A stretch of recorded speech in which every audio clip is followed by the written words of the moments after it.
साईं राम बच्चों, आज हम अपनी पाठ्य पुस्तिका हिंदी अविरल की कविता कोयल का बाकी का अभ्यास करेंगे।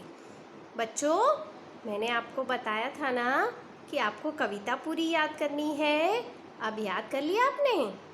Very good. इस कविता की कवित्री का नाम बताइए। सुभद्रा कुमारी चौहान।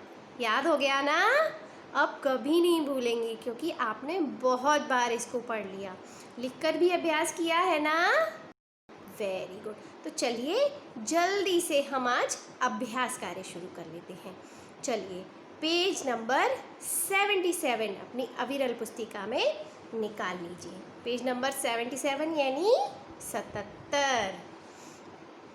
यहाँ पेज के अंत में दिया है, पढ़िए, समझिए और लिखिए।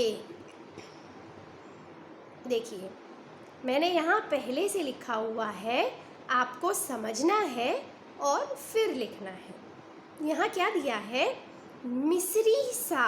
मिश्री मतलब शक्कर जैसा मीठा पदार्थ।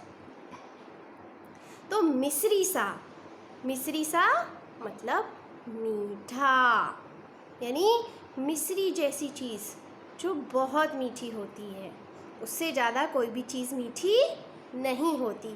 तो हम कहते हैं मिश्री सा मीठा। चांद सा गोल। आपने पूर्णमासी के दिन आसमान में चांद को देखा है? एकदम गोल होता है, तो हम कहते हैं चांद सा गोल। कोयले सा काला। कोयला देखा है? कैसा रंग होता है?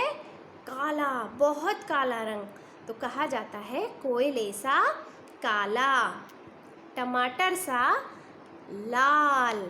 लाल लाल टमाटर देखे हैं? पके हुए टमाटर बहुत सुर्ख लाल होते हैं, तो कहते हैं टमाटर सा लाल। लिखते जाइए बच्चों आप लोग भी। अभी इसके आगे हमें और भी लिखने हैं, तो थोड़ा जल्दी लिखिए और राइटिंग भी अच्छा लिखिए।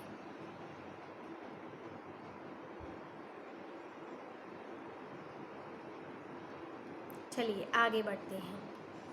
आगे क्या दिया है? बर्फ सा ठंडा। बर्फ ठंडी होती है ना बहुत ज़्यादा, तो कहा जाता है बर्फ सा ठंडा। रुई सा नरम। रुई कॉटन बहुत मुलायम होती है, तो कहते हैं रुई सा नरम। दूध सा सफ़ेद। दूध सफ़ेद रंग का होता है, उससे ज़्यादा कुछ भी सफ़ेद नहीं होता, तो हम कहते हैं दूध सा सफ़ेद। किरण सा चमकीला। सूर्य की किरण देखी है? कितनी चमकीली होती है, पूरी धरती को प्रकाशित कर देती है, तो हम कहते हैं किरण सा चमकीला। अच्छा बच्चों, इन शब्दों का प्रयोग हम कहाँ करते हैं? जब हम इनसे मिलती जुलती कोई चीज़ देखते हैं, जैसे हमने कोई चीज़ गोल देखी, तो हम क्या कहते हैं? अरे देखो कितना गोल है, एकदम चांद जैसा। कोई चीज़ ठंडी है, तो क्या कहते हैं? अरे ये तो बर्फ़ जैसी ठंडी है। कोई मुलायम चीज़ देखी तो अरे ये जैसे सॉफ्ट टॉयज़ होते हैं ना, मुलायम होते हैं ना, नरम, तो कैसा कहते हैं? ये तो एकदम रुई सा नरम है। तो यहाँ इन शब्दों का प्रयोग होता है। ठीक है बच्चों, समझ में आया? Very good.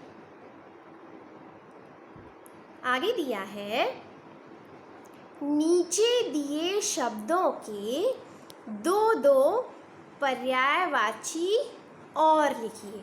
शब्द दिए हैं, देखिए मेघ, चित्र दिख रहा है ना?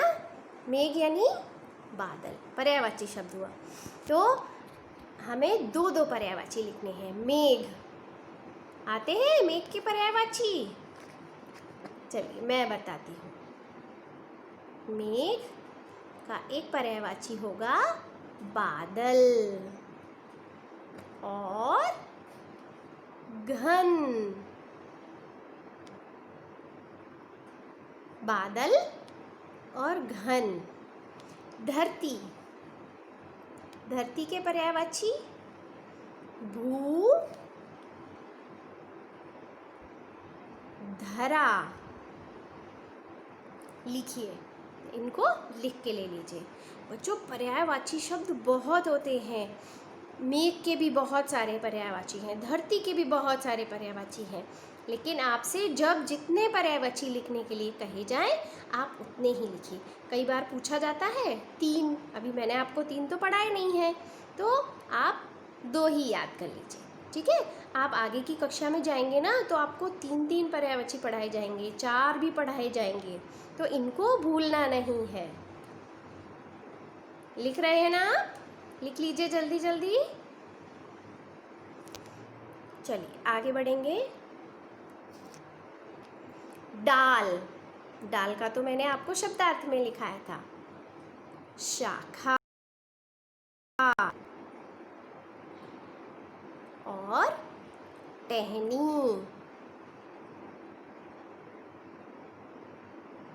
लिखाया था ना, याद है ना आपको?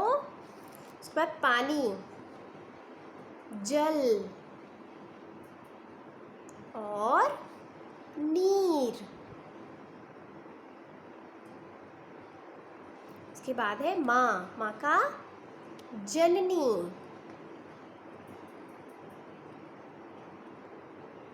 और माता।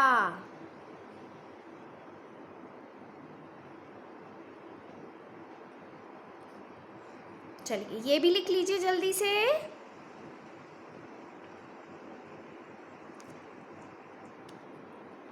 लिख लिया? Very good. चलिए आगे क्या दिया है? आगे हमें दिया है नीचे दी गई पंक्तियाँ पढ़िए और सही उत्तर चुनकर सही लगाइए। क्या है ये? आकलन। देखिए बार बार आ रहा है, अगर आपने समझ लिया होगा तो आपको ये भी आसानी से आ जाएगा। चलिए मैं पढ़ती हूँ। कविता की पंक्तियाँ दी हैं यहाँ। बहुत भली हो तुमने माँ की बात सदा ही है मानी, इसीलिए तो कहलाती हो तुम सब चिड़ियों की रानी। है ना कविता, आपने पढ़ी ना, कोयल, उसी कविता की पंक्तियाँ। चलिए देखते हैं क्या प्रश्न दिए हैं। प्रश्न दिए हैं क, किसने माँ की बात सदा मानी है? बताइए। बालक ने, कोयल ने, रानी ने। बोलिए, किसने माँ की बात सदा ही मानी है? कोयल ने। Very good. तो हम कोयल को सही का निशान लगा देंगे। ख, कोयल किसकी रानी है? पक्षियों की, कौवों की, चिड़ियों की। बताइए, किसकी रानी है कोयल? चिड़ियों की। ग, रानी का लिंग बदलकर क्या होगा? बताइए। रानी स्त्रीलिंग शब्द है, इसका पुल्लिंग शब्द क्या होगा? बोलिए। राजा, रानी, रानियाँ। पढ़ाया है ना मैंने आपको? राजा, रानी का लिंग बदलकर होगा राजा। चलिए सही का निशान लगाइए। घ, तुमने, तुम, ये शब्द क्या हैं? संज्ञा, क्रिया, सर्वनाम। ये भी मैंने आपको पढ़ाया है, सोचकर बताइए। ये है सर्वनाम। वे शब्द जो संज्ञा के स्थान पर प्रयोग होते हैं सर्वनाम कहलाते हैं। तुमने, तुम, ये दोनों सर्वनाम शब्द हैं। याद आया ना? हाँ, चलिए पूरा कीजिए जल्दी। आगे बढ़ेंगे। ये देखिए, ये तो बहुत ही मज़ेदार काम है। क्या करना है? नीचे कुछ पक्षियों के चित्र दिए हैं, उनमें रंग भरिए तथा नाम रंग व बोली भी लिखिए। सबसे पहले चित्र को पहचानना है, उसका नाम लिखना है, रंग लिखना है और बोली लिखनी है। ठीक है, तो बताइए ये पक्षी कौन सा है? क्या नाम है इसका? ये है कोयल। रंग कैसा होता है कोयल का? काला। पढ़ा है ना पाठ में? तो रंग के नीचे हम रंग लिखेंगे। बोली, कोयल की बोली कैसी होती है? कोयल कुहू कुहू गरगाती है, तो कोयल की बोली हुई कुहू कुहू, तो बोली के नीचे हम कुहू कुहू लिख देंगे। चलिए लिख लीजिए आप। उसके बाद दिया है नीचे, ये किसका चित्र है पहचानिए। हाँ, ये है तोता, तो नाम के नीचे हम लिख देंगे तोता। रंग कैसा होता है तोते का? हरा, तो नाम के नीचे हम हरा लिख देंगे। और बोली कैसी होती है? सुनी है ना आप सभी ने? टेटे करके बोलता है, तो बोली के नीचे टेटे लिख देंगे। मज़ा आ रहा है ना ये कार्य करने में? चलिए जल्दी लिख लीजिए।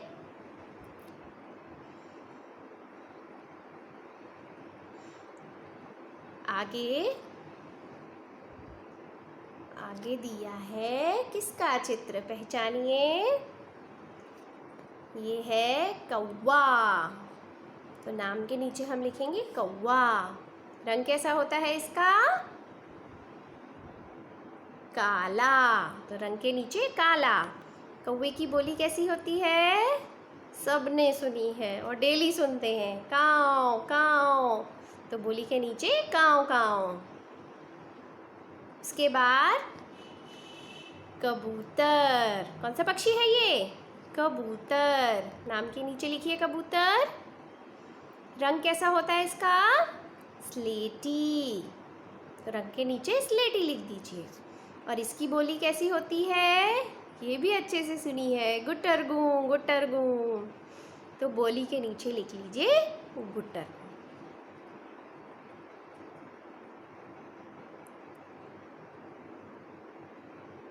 लिखा बच्चों आपने? Very good. तो आज आपकी ये कविता पूरी हो गई और बहुत अच्छे से आपने याद भी कर ली है ना? Very good. कविता और साथ में कवित्री का नाम याद हो गया ना? Very good. तो आज आपने बहुत इंटरेस्टिंग सा अभ्यास कार्य किया है ना? ये नया भी था, बड़ा मज़ा आया होगा। तो घर पर इसका फिर से अभ्यास कीजिए ताकि आप इसे ना भूलें। ठीक है, तो सिर्फ इसका ही अभ्यास नहीं करना, जो कार्य आप पहले कर चुके हैं उसको भी लिख कर देखना है, उसको भी थोड़ा सा टाइम देना है। किसके लिए? रिवीज़न के लिए। रिवीज़न बहुत ज़रूरी है, मैं हमेशा कहती हूँ आपसे, है ना, बार बार बोलती हूँ ना कि रिवीज़न बहुत ज़रूरी है, तो रिवीज़न ज़रूर करना। तो आपने जैसे कविता याद कर ली है तो सिर्फ एक बार पढ़ कर देखना, कवित्री का नाम एक बार ज़रूर पढ़ना फिर से, और जो भी अभ्यास कार्य आप कर चुके हैं उसको भी एक बार थोड़ा सा पढ़ के देख लेना, और जो आज नया अभ्यास कार्य किया है उसका तो लिख कर अभ्यास ज़रूर कीजिए। ठीक है, करेंगे ना? Very good. तो अगले पीरियड में मैं आपको कुछ नया पढ़ाऊँगी। ओके।